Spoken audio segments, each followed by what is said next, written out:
आप सभी का आपके अपने YouTube चैनल मेरा घर मेरा स्कूल में बहुत बहुत स्वागत है। और आज हम देखने वाले हैं क्लास 7th के लिए। यहाँ पर हमारा सब्जेक्ट होगा मैथ्स का, और मैथ्स में जो हमारा चैप्टर सेकंड चल रहा है चैप्टर 2, और यहाँ पर जो कि है भिन्न एवं दशमलव, है ना, से संबंधित है। और यहाँ पर आज हम देखने वाले हैं इसकी एक्सरसाइज 2.1 अभ्यास प्रश्नावली 2.1। तो चलिए स्टार्ट करते हैं। और स्टार्ट करने से पहले यहाँ पर हमारे चैप्टर की थोड़ी सी भूमिका को समझते हैं। भिन्न और दशमलव से संबंधित ये चैप्टर हमारा रहेगा। तो देखिए, सबसे पहले यहाँ पर हम बात करेंगे भिन्न की, कि भिन्न जो होती है वो क्या होती है। तो भिन्न को हम देखते हैं कि भिन्न वो संख्या होती है जो किसी एक पूर्ण के भाग को निरूपित करती है, यानी कि किसी भी एक पूर्ण वस्तु के भाग को निरूपित करती है। जैसे मान लिया जाए कि मैं यहाँ पर एक उदाहरण लेता हूँ, जैसे कि ये मैंने एक सेब लिया, है ना। तो ये मैंने एक सेब लिया और इस एक सेब के मैंने कुछ भाग कर दिए। तो यहाँ पर मैं इसके कुछ भाग कर देता हूँ। अब मान लीजिए कि मैं इस भाग को यदि बात करता हूँ, तो इस भाग को मैं यहाँ पर लिख सकता हूँ 1/4। तो 1/4 ये एक पूर्ण वस्तु थी, है ना, ये एक पूर्ण वस्तु थी। और इस पूर्ण वस्तु के भाग को, पूर्ण के भाग को जो दर्शाती हो, जो निरूपित करती हो, जो प्रदर्शित करती हो, तो उसे हम कह सकते हैं कि वो भिन्न होती है ना। अब ये चाहे किसी वस्तु हो सकती है या वस्तुओं के समूह भी हो सकती है, समूह के रूप में हो सकती है। जैसे यहाँ 1/4 है, अब मैंने यहाँ पर थोड़ी देर के लिए लिख दिया 3/4। तो ये भी तो एक समूह हो गया, जिसमें यहाँ पर 3/4 के लिए ये 3, है ना, 3 छायांकित भाग बना दिए। तो यहाँ पर 3/4 ये 3 ऐसे 1/4 के 3 हिस्से हैं, इनका एक समूह बन गया। तो ये चाहे एक भाग को दर्शाए या बहुत सारे भागों को समूह के रूप में दर्शा सकती है, तो उसे हम कहते हैं भिन्न, है ना। अब यहाँ पर हम देखते हैं कि जो भिन्न होती है, भिन्न के प्रकार कौन कौन से होते हैं। तो भिन्न के प्रकार की यदि हम बात करते हैं, तो भिन्न के प्रकार देखें। पहला प्रकार यहाँ पर हमारा बन जाता है, जिसे हम कहते हैं उचित भिन्न। ये उचित भिन्न है। दूसरे प्रकार की बात करते हैं, जिसे हम कहते हैं विषम भिन्न, है ना। और तीसरे प्रकार की बात करते हैं, जिसे हम कहते हैं मिश्र भिन्न। तो तीसरा प्रकार मिश्र भिन्न का। चौथा प्रकार यहाँ पर लिख देता हूँ मैं तुल्य भिन्न का। तो अब इनको समझते हैं कि उचित भिन्न क्या होती है, विषम भिन्न क्या होती है, या फिर मिश्र भिन्न क्या होती है, तुल्य भिन्न क्या होती है। तो देखिए, उचित भिन्न को हम सीधे सरल शब्दों में यदि परिभाषित करें, तो उचित भिन्न वो होती है जिसका अंश हमेशा छोटा होता है। तो जब अंश छोटा हो और हर बड़ा हो, है ना, हर बड़ा हो, तो उस स्थिति में हम कह सकते हैं कि वो भिन्न उचित भिन्न होती है। अब देखिए, यहाँ पर जैसे मैंने लिखा 3/4, तो 3/4 में आप देख सकते हैं कि अंश जो है वो हर से छोटा है। तो ये भिन्न कैसी हो गई, उचित भिन्न हो गई। इसी प्रकार से मैं यदि लिखता हूँ 5/7, तो ये भिन्न का रूप भी कैसा होगा, उचित भिन्न होगी, है ना। तो यहाँ पर हम कह सकते हैं कि ये उचित भिन्न है। तो इसकी परिभाषा आप दे सकते हैं कि उचित भिन्न वो भिन्न होती है जिसमें अंश छोटा होता है और हर बड़ा होता है।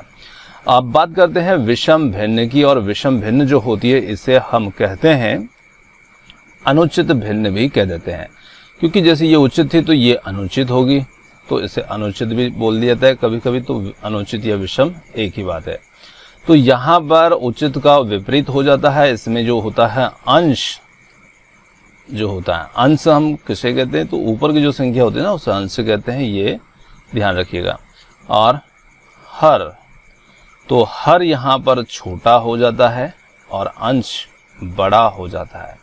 तो जब अंश बड़ा हो, हर छोटा हो, तो ऐसी भिन्न को हम कहते हैं विषम भिन्न या अनुचित भिन्न। जैसे मैंने यहाँ पर लिखा 7/4, तो 7/4 यहाँ पर जो भिन्न होगी ना, वो विषम भिन्न या अनुचित भिन्न का उदाहरण होगी। इसी प्रकार से मैं जैसे यहाँ लिखता हूँ 9/4, ये भी एक दूसरा उदाहरण हो गया। अब देखिए, बात करते हैं यहाँ इसकी परिभाषा क्या दे सकते हैं कि ऐसी भिन्न जिसमें अंश हर से बड़ा होता है और हर छोटा होता है, तो ऐसी भिन्न को हम कहते हैं विषम भिन्न। अब बात करते हैं यहाँ पर मिश्र भिन्न की। तो देखिए मिश्र भिन्न जो हुआ करती है उसमें एक तो पूर्णांक होता है और एक उसमें शेष भाग जो होता है वो भिन्न के रूप में होता है। अब जैसे मैं यहाँ पर लिखता हूँ, उदाहरण के लिए मैंने लिखा 1/2/3। तो देखिए एक तो पूर्ण है तो ये पूर्ण भाग हो जाता है और ये 2/3 भिन्न के रूप में है। तो जब एक पूर्ण भाग और एक भाग जो है वो भिन्न के रूप में है, तो एक भाग भिन्न के रूप में, तो ऐसी भिन्न जो होती है उसे हम कह सकते हैं कि वो मिश्र भिन्न होती है। अब आप समझ गए 1/2/3 के स्थान पर आप कोई से दूसरा उदाहरण ले सकते हैं, जैसे कि यहाँ 3/7/4 ये एक उदाहरण ले लिया, तो ये भी हो सकता है ना। चलिए अब बात करते हैं तुल्य भिन्न की। तो देखिए तुल्य भिन्न क्या होती है, तो तुल्य का मतलब ही हो जाता है बराबर। तो ऐसे भी कुछ भिन्न होते हैं जो आपस में बराबर होते हैं। अब देखिए जैसे कि मान लीजिए कि 1/2 और यदि बात करता हूं 2/4 की, तो ये तुल्य भिन्न है। क्यों? क्योंकि जब हम 2 से 4 को काटेंगे तो ये 1/2 आ जाएगा, तो ये दोनों बराबर हो गए, है ना। और इनका एक दूसरा एक उदाहरण है जिसे भी आप बहुत आसानी से पहचान सकते हैं। तो जब हम इनका तिर्यक गुणा करते हैं तो उत्तर हमें बराबर आना चाहिए।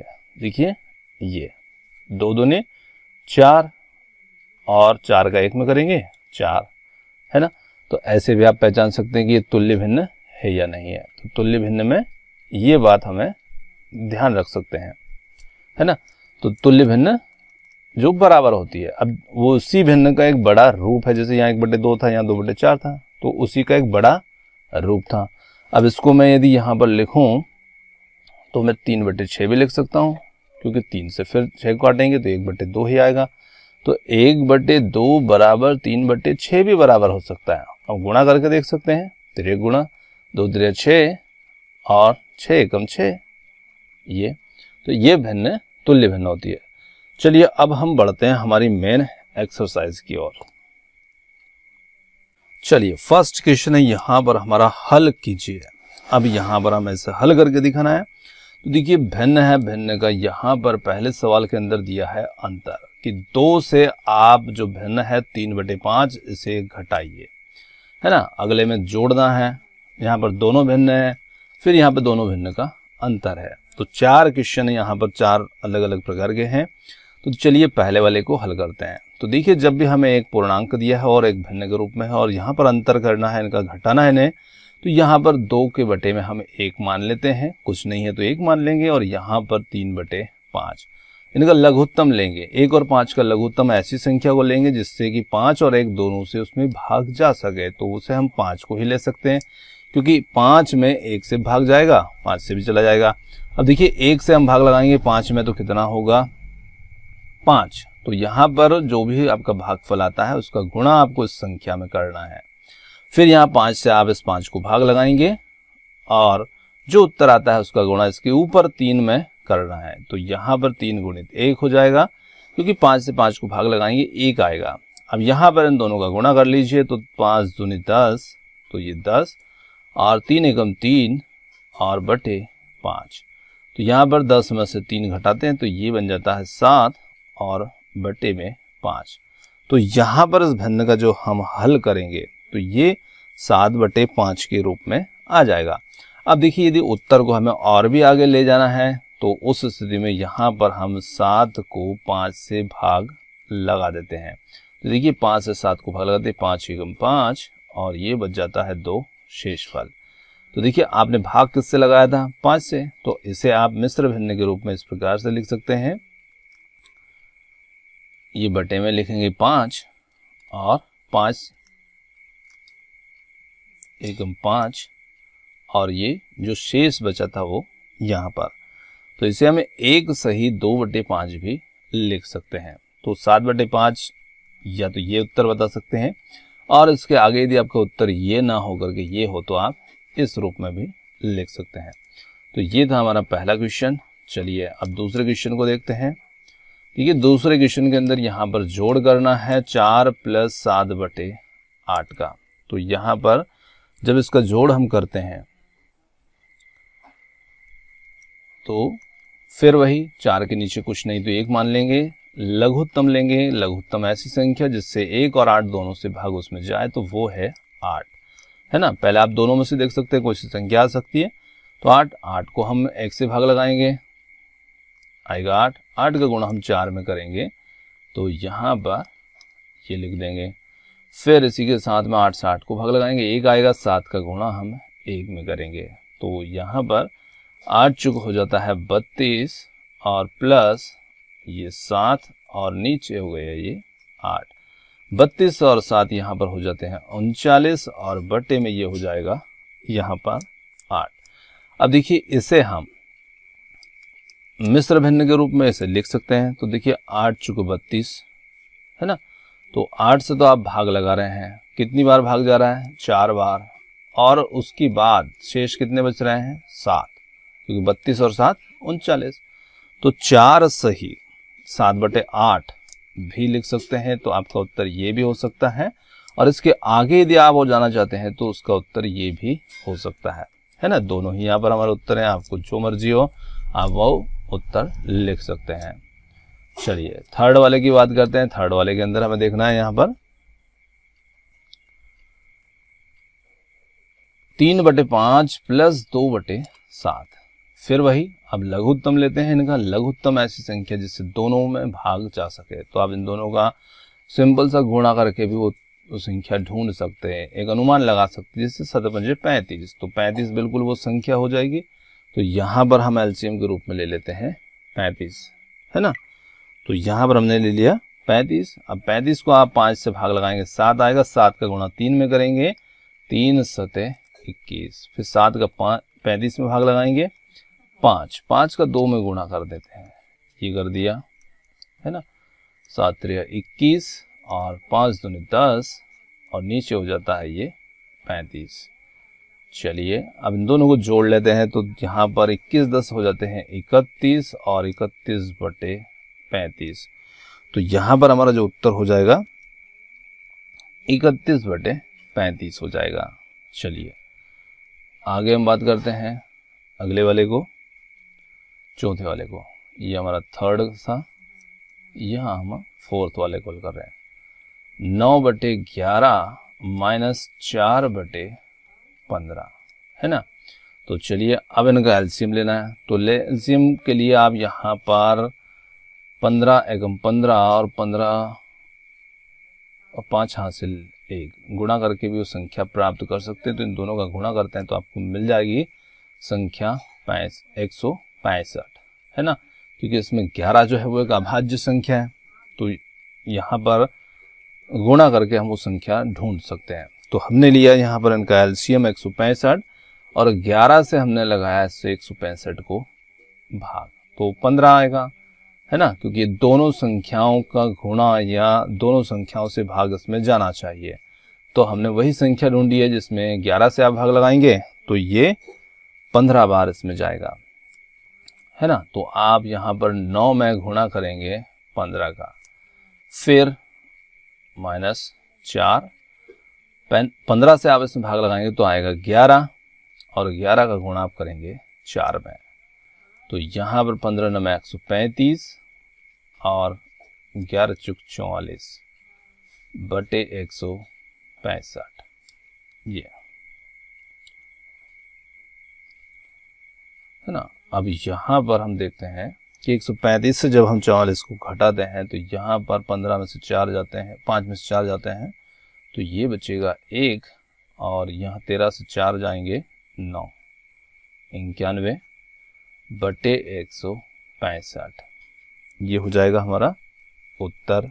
देखिए इसी क्वेश्चन के अंदर और भी कुछ क्वेश्चन है, पर हमने यहाँ पर 4 क्वेश्चन को सॉल्व करने के लिए जगह दी, इसलिए हमने इसमें 4 लिए हैं। अब हम इसमें देखेंगे आगे इसके अगले जो क्वेश्चन है उन्हीं को, है ना, वो भी हमारा क्वेश्चन नंबर 1 ही रहेगा। तो चलिए उसे देखते हैं। देखिए अब यहाँ पर जो थोड़ा सा इसमें चेंज कर दिया है, अब यहाँ पर 3 भिन्न, मिश्र भिन्न का जोड़ और मिश्र भिन्न का घटाना, अंतर करना, ये हमें सॉल्व करना है। तो चलिए पहले वाले को सॉल्व करते हैं। तो देखिए यहाँ पर है 7/10 प्लस 2/5 और प्लस 3/2। देखिए लघुत्तम अब तीन संख्याओं का लेना है जो नीचे है, 10, 5 और 2। तो ऐसी संख्या लीजिए जिससे कि तीनों से वो विभाजित हो सके। तो यहाँ पर हम क्यों ना 10 को ही ले लेते हैं, है ना। देखिए 10 5 से भी चला जाएगा भाग, 2 से भी चला जाएगा, तो यहाँ पर हमने लिया 10। अब 10 का भाग 10 में लगाएंगे 1 आएगा, 1 का गुणा 7 में करेंगे तो 7। ये 5 से लगाएंगे 10 को 2 आएगा, 2 का गुणा इसके ऊपर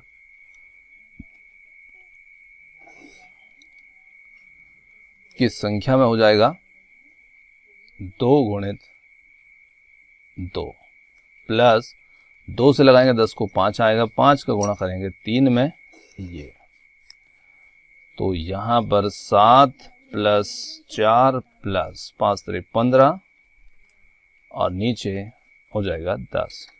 तो 7 4 11 और 11 और 15 को जब जोड़ते हैं तो ये बन जाता है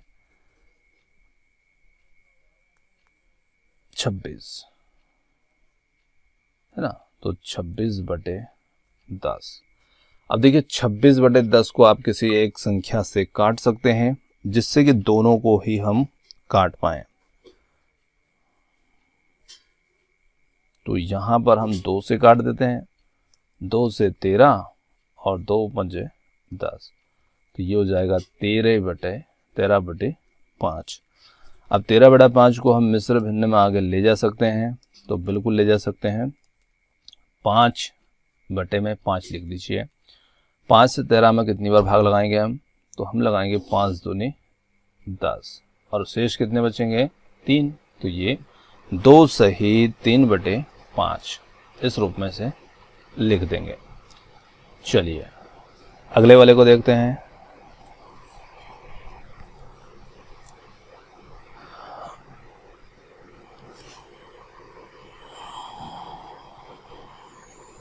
देखिए अगला यहां पर जो है हमारा छठा क्वेश्चन है, 2 सही 2/3 प्लस 3 सही 1/2। यहाँ पर मिश्र भिन्न है, तो मिश्र भिन्न से पहले हम इसे बदल लेते हैं भिन्न में। देखिए 3 का इसमें 2 में गुणा करेंगे और इसमें ये प्लस कर देंगे, है ना। तो 3 दूने 6 और 2 8/3। यहाँ पर 3 दूनी 6 और 1 7, 7/2।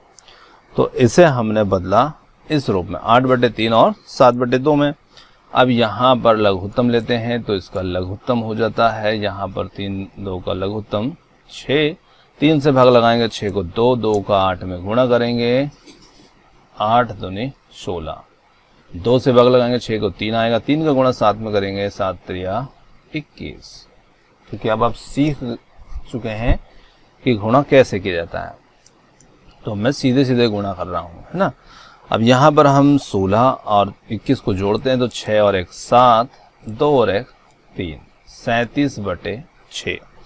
जब 37/6 में हम 6 से इसे भाग देते हैं तो उस स्थिति में 6 तो नीचे रहेगा जिससे हम भाग देंगे, और 6 5 30 छत्तम 36, 6 6 और 36 37 में 36 घटाएंगे तो कितना बचेगा 1। तो इसे मिश्र भिन्न के रूप में लिखा जा सकता है 6 सही 1/6। ये हो जाएगा हमारा उत्तर। हमारा उत्तर ये भी हो सकता है, तो चाहे तो हम इस रूप में लिख दें या फिर इसे मिश्र भिन्न के रूप में लिखना चाहें तो ऐसे लिख दें। आगे हम बात करते हैं अगले क्वेश्चन की। देखिए अगला यहाँ पर फिर वही मिश्र भिन्न के रूप में है, पर यहाँ पर मिश्र भिन्न का हमें अंतर करना है, और 3 सही 5/8।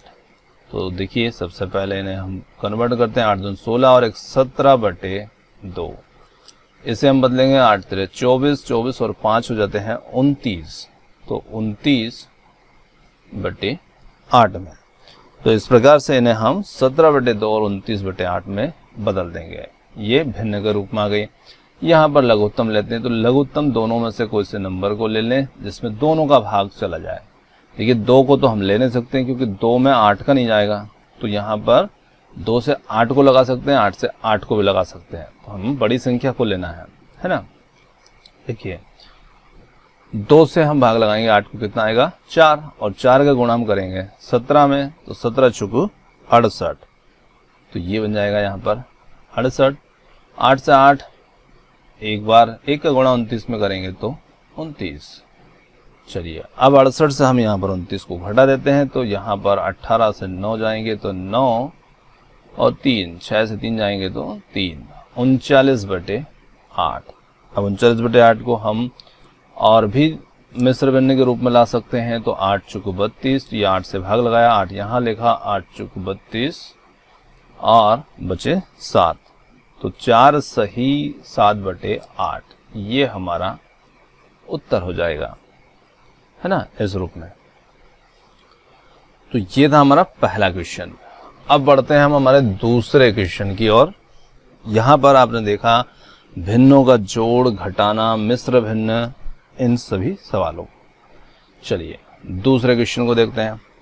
अब दूसरा क्वेश्चन जो है ये बहुत ही अच्छा क्वेश्चन है, और यहां पर हमें भिन्न को जो माना है अवरोही क्रम में, है ना, तो अवरोही क्रम में यहां पर हमें भिन्न को लिखना है। अब अवरोही क्रम में लिखने से पहले आपको ये समझना है कि अवरोही क्रम का मतलब क्या होता है ना। तो अवरोही क्रम का मतलब होता है जैसे कि ये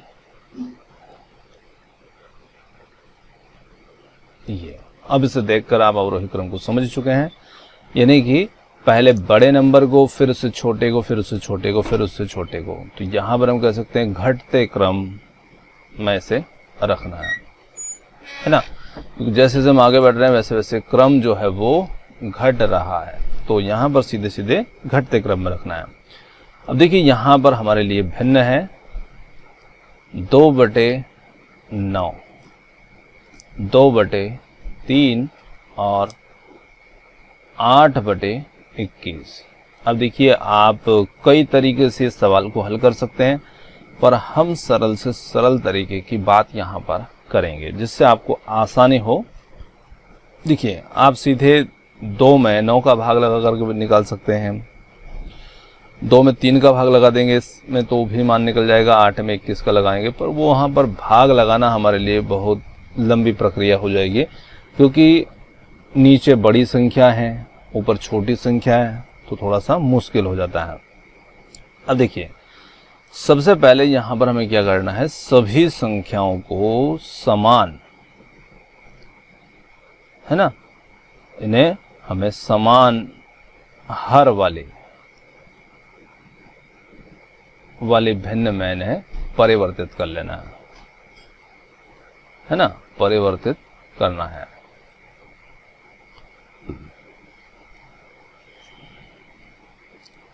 अब देखिए समान हर वाले भिन्न में परिवर्तित करना, तो किस प्रकार से हम परिवर्तित करेंगे।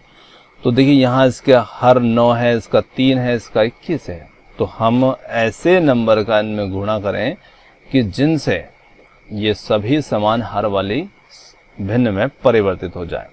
और आपको हर को ही समान करना है, अंश को नहीं करना है, ये ध्यान रखना है। तो देखिए यहाँ पर हम लेते हैं 2/9, तो 2/9 को हम गुणा कर सकते हैं 7 से, तो आपको ऊपर और नीचे 7 का गुणा करना है। तो ये 9 7 दूनी 14 और 14/9 7 63।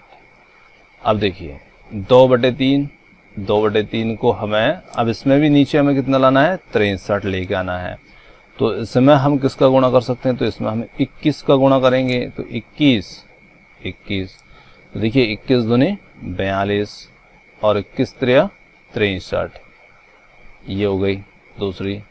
चलिए तीसरी के रूप में बदलते हैं, तीसरे भिन्न को 8/21 और इसे 3 का कर दें, तो 8 3 24, 21 3 63। अब आप देख सकते हैं कि 8/21 को हमने बदल दिया है 24/63 में, 2/3 को बदल दिया है 42/63 में, और 2/9 को बदल दिया है हमने 14/63 में, है ना। अब यहाँ पर सभी भिन्न समान हर वाली हो गई। अब इस तरह से बनाने से आपको ये फायदा होगा कि अब जिसमें जो अंश बड़ा है वो बड़ी भिन्न है और जिसका अंश छोटा वो छोटी भिन्न है। अब इस क्रम में आप इन्हें जमा लीजिए। तो देखिए, जब इन्हें हम जमाएंगे तो सबसे पहले 42/63, है ना, क्योंककि 42 बड़ा अंश है तो ये पहले नंबर पर आएगा, सबसे बड़ा ये होगा 42/63। अब देखिए 42/63 कौन से भिन्न से आ रहा है, तो 2/3 से। तो यहाँ पर हम कह सकते हैं कि ये 2/3 है ना, क्योंकि उसी को बदला था हमने इस रूप में। चलिए फिर इसके बाद में आएगा 24/63, तो 24/63 लिख दिया। 24/63 कौन से भिन्न का रूप था, 8/21 का, तो 8/21। चलिए फिर आगे बढ़ते हैं 14/63। 14/63 जो था वो 2/9 का रूप था, है ना। ये तो देखिए, आप ऐसे एरो ना लगाएं, ये मैंने सिर्फ समझाने के लिए लगाए हैं। ये तो यहाँ पर हम कह सकते हैं कि सबसे बड़ी भिन्न यहाँ पर 2/3 होगी, फिर उससे छोटी 8/21 होगी, फिर उससे छोटी यहाँ पर 2/9 होगी। तो इस प्रकार से हम भिन्नों को अवरोही क्रम में लिख सकते हैं। चलिए दूसरे वाले को हल करते हैं। दूसरे वाले में यहाँ पर हम लेते हैं 1/5, 3/7, 7/10। अब देखिए फिर इन्हें हम समान भिन्नों में बदल सकते हैं। तो देखिए 1/5, तो 1/5 में हम किस नंबर का गुणा यहाँ पर कर सकते हैं। तो सबसे पहले तो ये समझना कि हमें हर को बदलना है कौन से नंबर में। तो देखिए तीनों 5, 7, 10 ऐसी संख्या आप ढूंढ सकते हैं जिसमें ये तीनों से वो विभाजित हो, वही एलसीएम, है ना। तो 5, 7, 10 का हम लघुत्तम जैसे लेते हैं तो वो कितना आता है, तो ये आ सकता है 70। तो 70 में बदल दीजिए। तो 1/5 इसमें आप 14 का गुणा कीजिए, ये 14, ये 14। 3/7 इससे भी आप 7 को 70 में बदलना है तो यहाँ पर 10 का गुणा कीजिए, और 7/10 इसमें 7 का कर दीजिए ये। तो देखिए ये 14/70 हो जाएगा, ये भिन्न 30/70 हो जाएगी, और ये भिन्न 749/70 हो जाएगी। अब यहाँ पर हम देख सकते हैं कि किसका अंश बड़ा है, तो सबसे बड़ा अंश ये है। तो हम कह सकते हैं कि सबसे बड़ी भिन्न यहाँ पर 49/70 होगी, और ये किससे निकल कर आई है, तो यह आई है 7/10 से। चलिए आगे हम बात करते हैं 30/70। तो 30/70 और 30/70 जो होगी ये किससे निकल के आई है, तो ये आई है 3/7 से। तो यहाँ पर हम कह सकते हैं ये, और फिर हो जाएगी 14/70, है ना। तो 14/70 1/5। तो यहाँ पर हम कह सकते हैं कि इन तीनों में से 7/10 जो होगी वो सबसे बड़ी होगी, फिर उसके बाद 3/7, और फिर उसके बाद में 1/5। तो इस प्रकार से हम भिन्नों को समान हार वाले भिन्न में परिवर्तित कर लेते हैं, और उसके बाद बड़े अंश को देख करके उन क्रम में रख देते हैं। तो ये हो जाएगा हमारा दूसरा क्वेश्चन। चलिए आगे बढ़ते हैं तीसरे क्वेश्चन की ओर।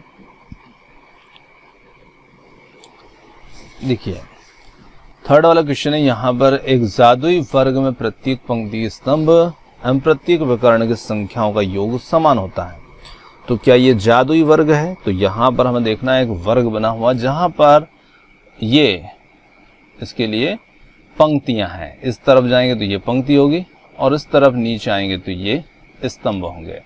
तो स्तंभ की यदि बात करते हैं तो नीचे की ओर जब आएंगे तो ये स्तंभ होंगे, और आप इस तरफ आएंगे तो ये पंक्ति होगी, ये आपको ध्यान रखना है। चलिए अब विकर्ण, विकर्ण भी इसमें शामिल है, प्रत्येक विकर्ण। अब इसमें दो विकर्ण हैं, एक इस तरफ से यहाँ तक होगा, दूसरा यहाँ से इस कोने तक होगा, है ना। तो विकर्ण भी इसमें शामिल है। तो अब हमें ये देखना होगा कि क्या वाकई में ये जादुई वर्ग है। तो देखिए प्रथम पंक्ति, हम पहले पंक्ति से शुरू कर देते हैं। देखिए प्रथम पंक्ति के अनुदेश, तो प्रथम पंक्ति को तो यहाँ पर हल करके दिखाया गया है कि जैसे 4/11, 9/11, 2/11 और इन सब का योग करते हैं तो 15/11 होता है। तो यहाँ पर यदि इसकी हर पंक्ति और हर स्तंभ और हर विकर्ण का योग सबका बराबर आए, है ना, पंक्ति का योग, पंक्ति की संख्याओं का योग, पंक्ति का योग बराबर स्तंभ का योग और विकर्णों का योग,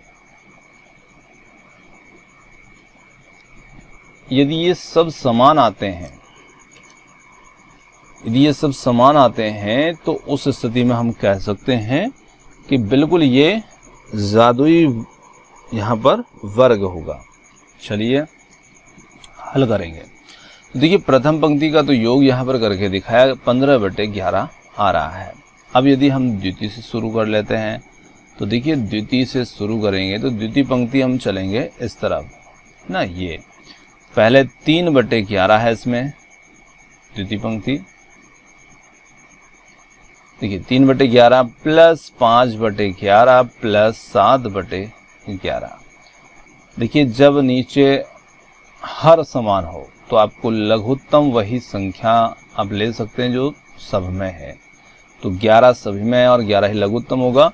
और उस स्थिति में हमें कुछ गुणा नहीं करना है क्योंकि सब में गुणांक समान ही आएगा। तो 3 + 5 + 7, ऊपर के नंबर को सीधे जोड़ सकते हैं। तो 5 3 8 और 7 15/11, है ना। अब तृतीय पंक्ति की बात करते हैं तो तृतीय के लिए यहाँ पर हो जाएगा 8/11 प्लस 1/11 प्लस 6/11। तो 8 11 वही लघुत्तम होगा। 8 1 9 और 6 15। तो यहाँ पर 8 + 1 + 6 15/11। चलिए तीनों पंक्तियों का योग समान आया, बिल्कुल। अब हम बात करते हैं स्तंभ की। देखिए स्तंभ फर्स्ट है ना, पहला स्तंभ। अब हम देखेंगे ऐसे 4/11 प्लस 3/11 प्लस 8/11, वही लघुत्तम लेंगे। फिर 11 4 3 और 8, कितना हो जाएगा 4 3 7 8 15, 15/11। पहले स्तंभ का मान भी 15/11। स्तंभ 2 की बात करते हैं, स्तंभ 2। तो स्तंभ 2 में 9/11 है। यहाँ पर देखें स्तंभ 2, ये 9/11 प्लस 5/11 प्लस 1/11, वही लघुत्तम लेंगे। 11 9 5 प्लस 1, 9 और 5 14 और 1 15/11। चलिए स्तंभ थर्ड लेंगे, तीसरा स्तंभ है ना। तो तीसरे स्तंभ में हम देखते हैं यहाँ पर 2/11 प्लस 7/11 प्लस 6/11, लघुत्तम लेंगे 11, ऊपर हो जाएगा 2 7 6, 2 7 6 7 2 9 और 6 15, 15/11। अब हमारे लिए बचते हैं विकर्ण। तो पहले विकर्ण 1 की बात करते हैं, विकर्ण 1। अब किधर से भी आप ले सकते हैं, कोई दिक्कत नहीं है। तो पहला हम विकर्ण ले रहे हैं ये, है ना, जिसमें है 4/11 प्लस 9/11 सॉरी 9/11 नहीं, ये यहाँ पर 5/11 है। है ना, वो गलती से मैंने इससे देख लिया था। 4/11 और प्लस 5/11 प्लस 6/11। अब देखिए 11 तो वही हो जाएगा, और 4 5 9 और 6 ये भी 15/11 हो जाएगा। विकर्ण 2 की बात करते हैं, विकर्ण दूसरा, है ना। दूसरे विकर्ण में देखें, देखिए अब दूसरे विकर्ण में हम चलेंगे ऐसे, ये तो इसमें हमें जोड़ना है इसे, इसे और इसे, है ना। तो यहाँ पर हम लेंगे 8/11 प्लस 5/11 और 2/11। तो ये नीचे तो जाएगा 11 और ऊपर हो जाएगा 8 5 और 2, तो 8 5 13, 13 और 2 15/11। तो हमने देखा कि इसकी हर पंक्ति, हर स्तंभ, हर विकर्ण का योग बिल्कुल समान आ रहा है। तो इसे कहा जा सकता है कि हाँ ये जादुई वर्ग है ना। तो यहाँ पर हम लिख देंगे कि हाँ, लास्ट में लिख देंगे कि हाँ ये एक जादुई वर्ग है। चलिए अगला क्वेश्चन की ओर बढ़ते हैं।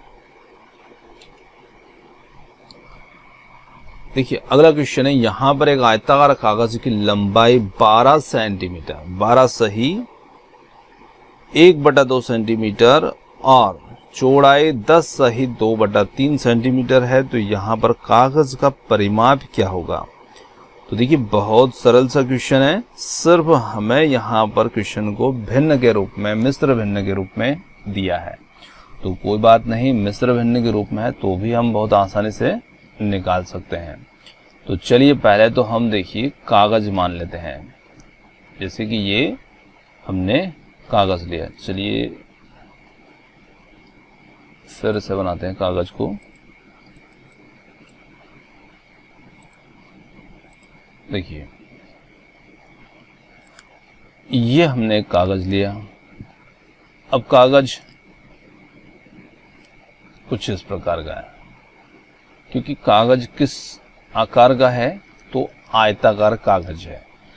तो चलिए मैं इसका नाम लिख देता हूं कि ये एक आयताकार कागज है ना। देखिए अब यहाँ पर इसकी जो लंबाई है वो है 12 सही 1/2 और चौड़ाई जो है वो है 10 सही 2/3। अब देखिए चौड़ाई जो इधर होगी वही यहाँ पर भी होगी, है ना, ये भी चौड़ाई है, और जो लंबाई यहाँ पर होगी वही लंबाई सेम यहाँ पर भी होगी, 12 सही 1/2। यहाँ पर भी आप चाहें तो इसे लिख सकते हैं 10 सही 2/3। सिर्फ आपको समझना है, इससे इस कागज से समझना है। देखिए अब यहाँ पर पूछा जा रहा है कि परिमाप ज्ञात करो। तो हम देखते हैं कि आयत जो होता है ना, उसमें आमने सामने की जो भुजाएं होती है वो हमेशा बराबर होती है। तो ये भुजा और ये भुजा बराबर है, इसमें ये दोनों भुजाएं ये बराबर हैं, है ना। तो परिमाप का मतलब क्या होता है कि चारों ओर की माप, ये चारों ओर की भुजाओं का योग वो उसका परिमाप होता है। अब जब इसमें दो भुजाएं बराबर हैं, समान है, तो फिर इसका जो सूत्र बनता है परिमाप का, है ना, तो वो समझिएगा आयत का परिमाप। क्योंकि आमने सामने की भुजाएं बराबर हैं, तो आयत के परिमाप का जो सूत्र बनता है वो बनता है 2 लंबाई धन चौड़ाई, है ना। तो यहां पर हम कह सकते हैं कि 2 गुणित और ब्रैकेट के अंदर लंबाई धन चौड़ाई। तो देखिए लंबाई और चौड़ाई को आप एक बार भी ले लेते हैं और उनका योग कर देते हैं, फिर उसका डबल कर देते हैं, क्योंकि वैसी ही भुजाएं सामने भी है, तो डबल ये इसलिए किया जाता है। तो आप चाहें तो डायरेक्टली यदि आपके पास 2 भुजाओं के मान है तो आप उनका दुगुना कीजिए, जोड़ करके परिमाप निकल जाएगा, है ना। तो इस प्रकार से आप सूत्र को बना करके और मौखिक भी निकाल सकते हैं। अब देखिए इसे हम किस प्रकार से हल करेंगे। तो सबसे पहले हम यहाँ पर जो मिश्र भिन्न है इसे बदलते हैं भिन्न में। तो देखिए 2 लंबाई क्या है 12 सही 1/2, चौड़ाई है 10 सही 2/3। तो सबसे पहले हम मिश्र भिन्न को भिन्न में परिवर्तित कर लेते हैं। तो भिन्न में लाने के लिए 12 दूनी 24 और 1 25, 25/2 और ये 10 3 30 और 2 32। तो ये हो जाएगा 32/3 और ये इतना। लघुत्तम लेंगे, लघुत्तम हो जाएगा यहाँ पर 6, 2 से भाग लगाएंगे 6 को आएगा 3, 3 का गुणा करेंगे 25 में, 25 गुणे 3 प्लस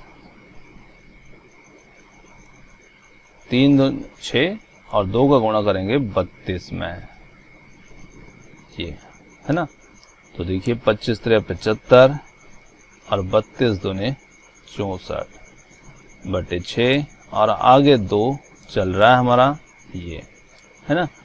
तो चलिए 75 और 64 जोड़ते हैं, 4 5 9 और 6 और 7 13 और बटे में 6, इसके साथ आगे है गुणा में 2। अब चाहें तो इस 2 से हम 6 को काट सकते हैं 3, तो यहाँ पर उत्तर आ जाएगा 139/3।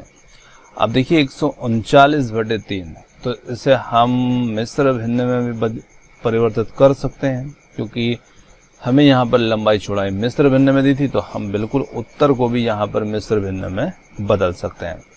तो देखिए हम यहाँ पर 139 को भाग लगाएंगे 3 से, है ना। आप भाग यहाँ पर भी लगा सकते हैं इस तरीके से, जैसे 3 से 13 को काटेंगे तो 3 चुक 12, 1 बचेगा, फिर ये हो जाएगा 19, 3 छंग 18, फिर 19 से 18 जाएंगे तो 1 बचेगा, तो 1/3, तो 46 सही 1/3, ये हमारा उत्तर आ जाएगा, उस कागज का परिमाप आ जाएगा, है ना।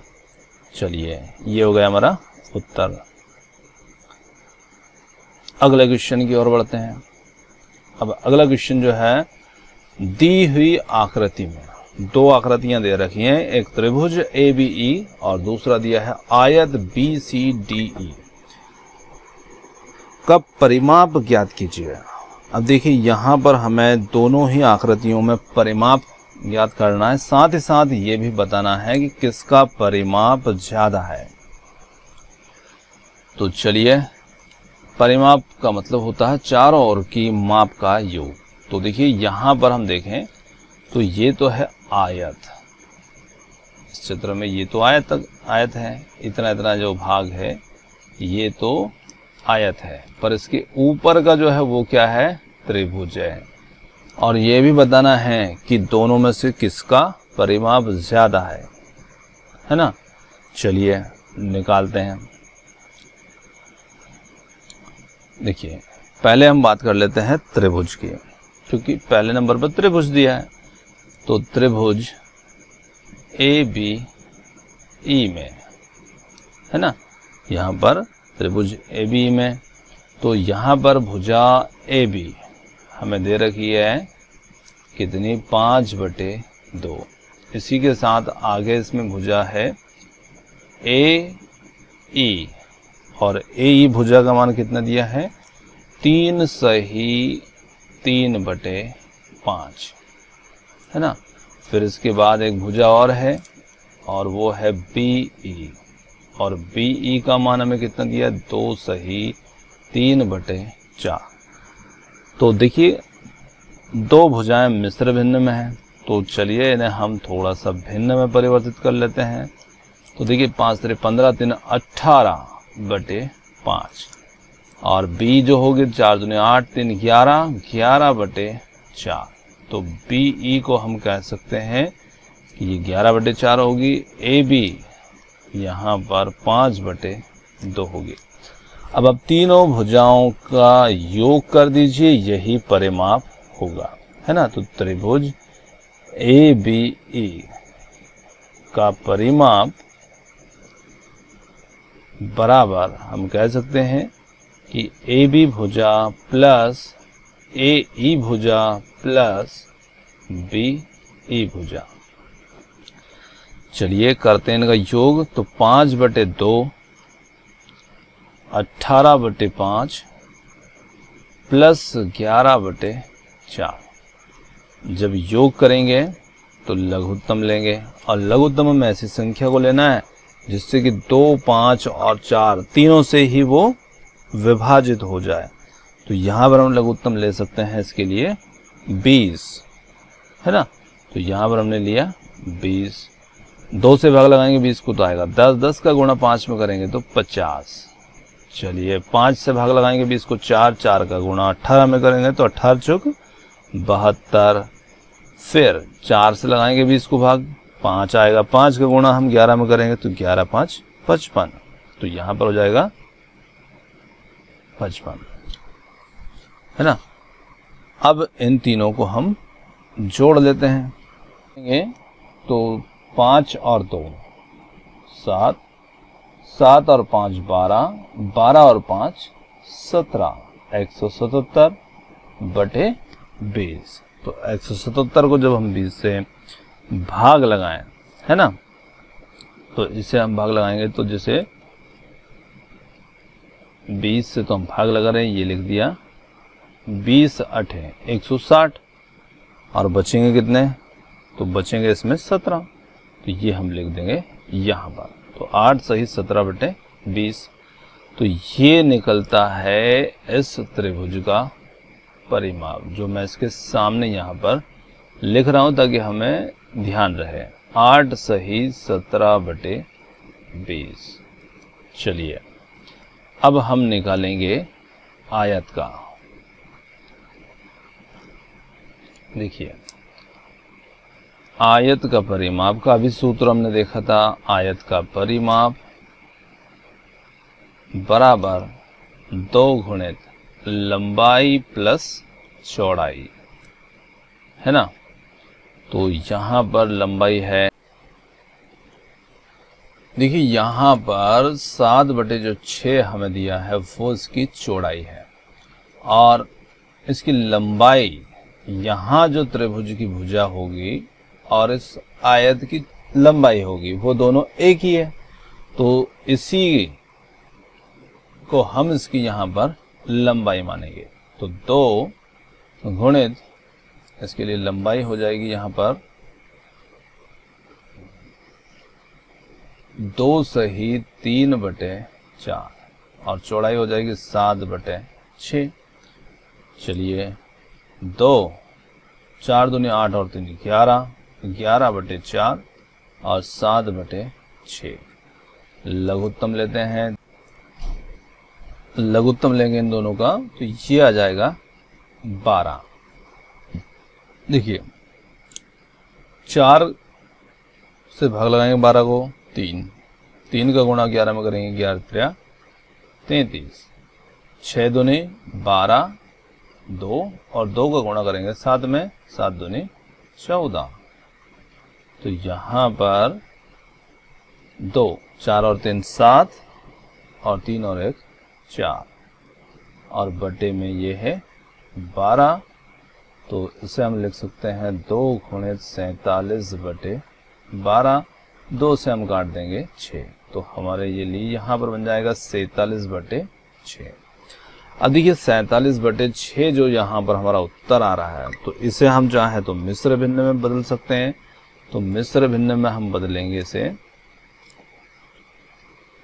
47/6 को 6, तो नीचे लिख दिया। 6 से कितनी बार भाग लगा सकते हैं, तो 6 36, 6 7 42 और 6 8 48, है ना। तो यहाँ पर हम कह सकते हैं कि 6 7 42 7 बार और बच रहा है 5।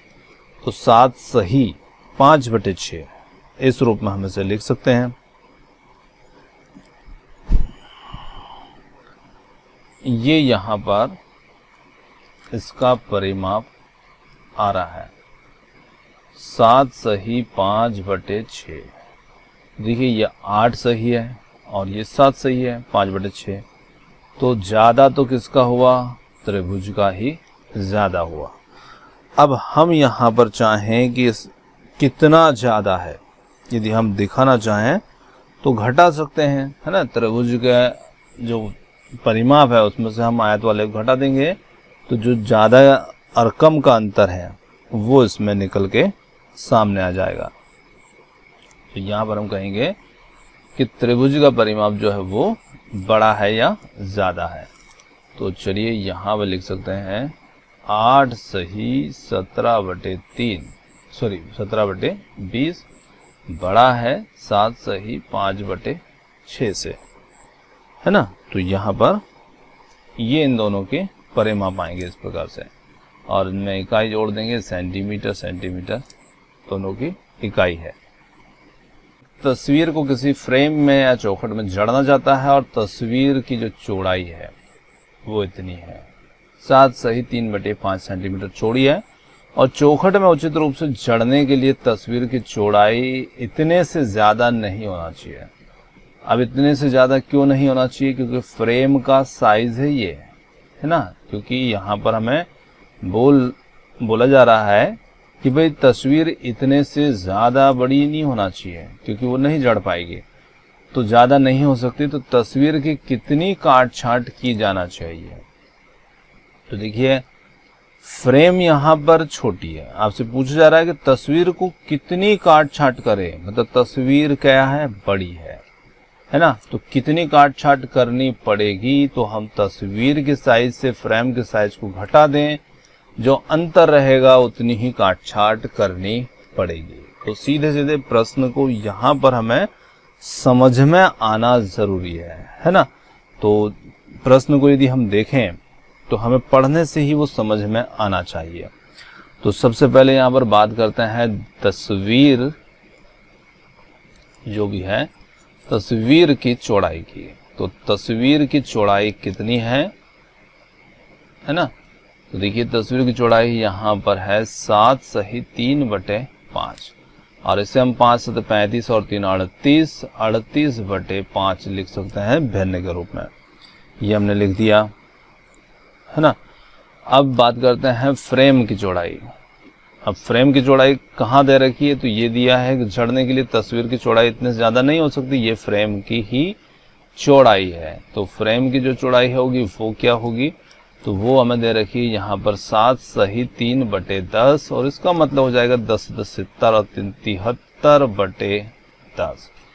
अब दोनों में से यदि कहा जाए कि किसकी चौड़ाई ज्यादा है, तो तस्वीर की होगी, क्योंकि काट छांट हम किस में कर रहे हैं, तस्वीर में, ना कि फ्रेम में, है ना। तो यहाँ पर तस्वीर में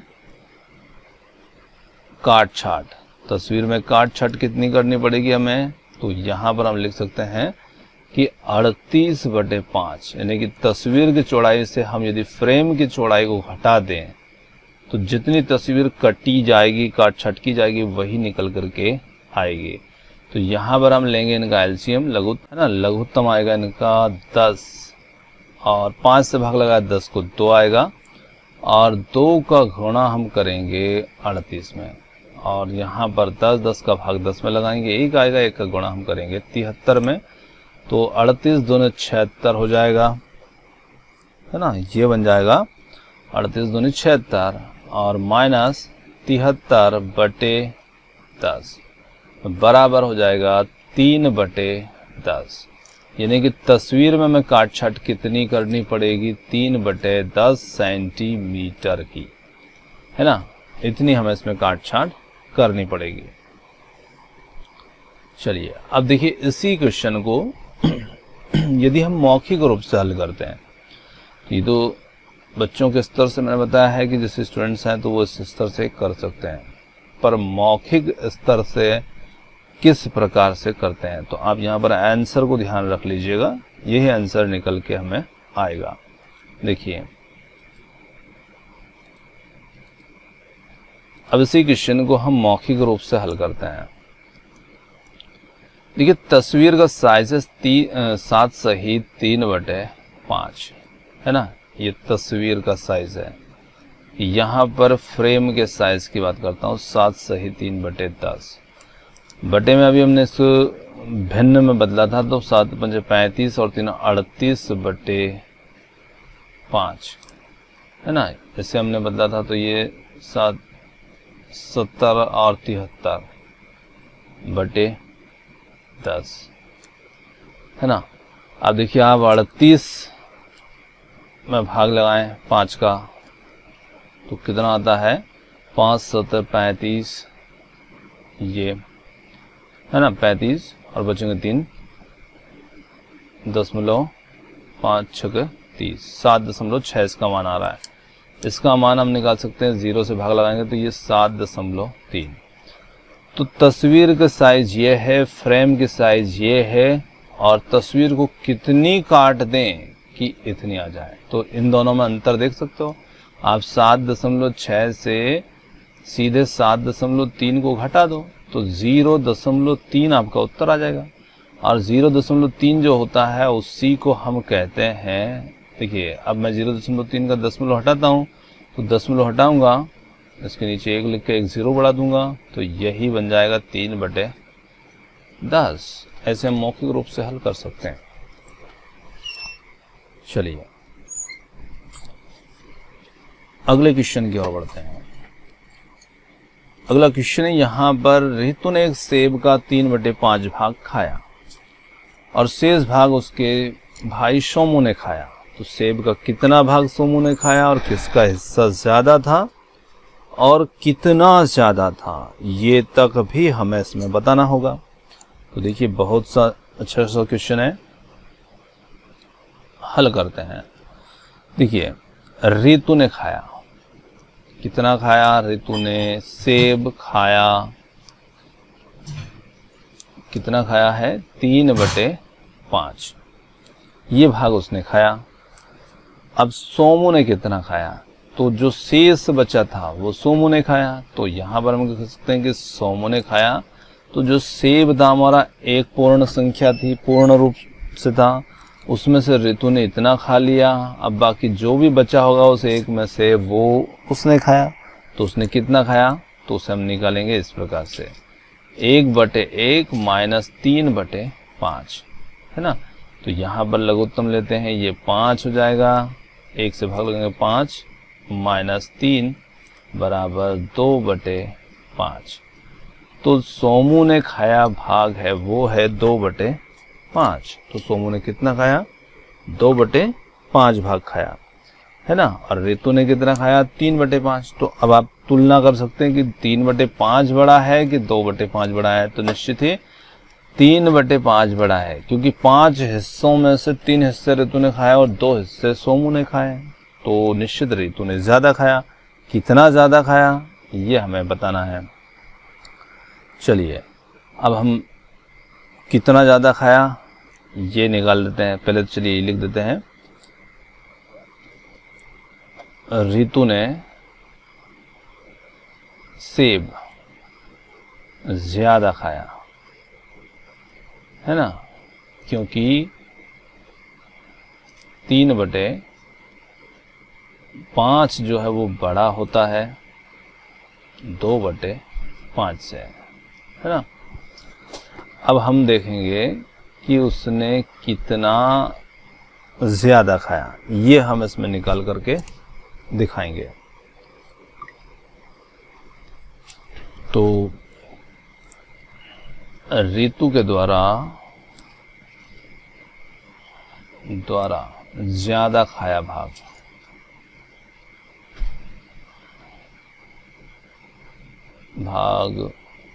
खाया गया है ना, और वो हम निकालेंगे 3/5 से हम सोमू के भाग को घटा देंगे। तो ये लघुत्तम आ जाएगा 5, 3 में से 2 घटाएंगे 1/5। 1/5 भाग जो है वो रितु ने सोमू से अधिक खाया है ना। तो यहां पर हम लिख देंगे कि रितु ने सोमू से 1/5 भाग अधिक खाया। चलिए ये हो गया हमारा क्वेश्चन। अगले क्वेश्चन की ओर बढ़ते हैं। देखिए अगला जो क्वेश्चन है यहाँ पर, माइकल ने एक तस्वीर में रंग भरने का कार्य 7/12 घंटे में समाप्त किया और वैभव ने उसी तस्वीर में रंग भरने का कार्य 3/4 घंटे में समाप्त किया। किसने ज्यादा कार्य किया और यह समय कितना ज्यादा था? दो बात पूछिए, किसने ज्यादा कार्य किया और ये समय कितना ज्यादा था। तो देखिए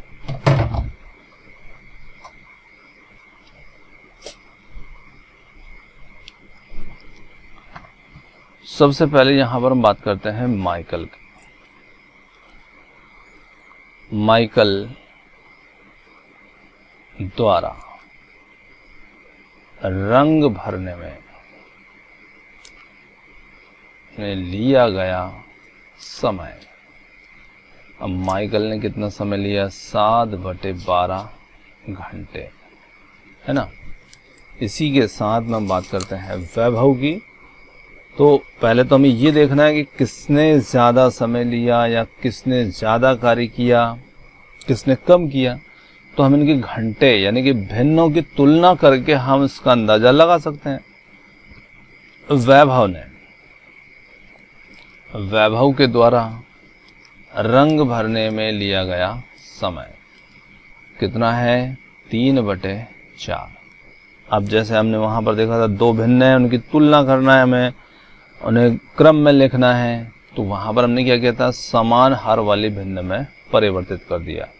तो देखिए यहाँ पर यदि हम इन भिन्नों को समान हर वाले भिन्न में परिवर्तित करते हैं तो 7/12 और 3/4, है ना। दोनों में हर समान करना है। देखिए इसमें तो 12 है इसी, तो क्यों ना हम इसमें भी 12 कर लेते हैं। तो 3 का गुणा कर देते हैं, 3 3 9/12। अब ये 7/12 है और ये 9/12 है। तो दोनों में से कौन बड़ा हुआ, मतलब कौन सा टाइम ज्यादा है? तो यहाँ पर हम कह सकते हैं कि ये समय ज्यादा बड़ा है। तो मतलब ये वैभव के द्वारा जो समय लिया जा रहा है वो घंटे ज्यादा ले रहा है वैभव। तो वैभव यहाँ पर कह सकते हैं 9/12 बड़ा है 7/12 से। तो यहां पर हम कह सकते हैं कि अतः वैभव ने कार्य, है ना,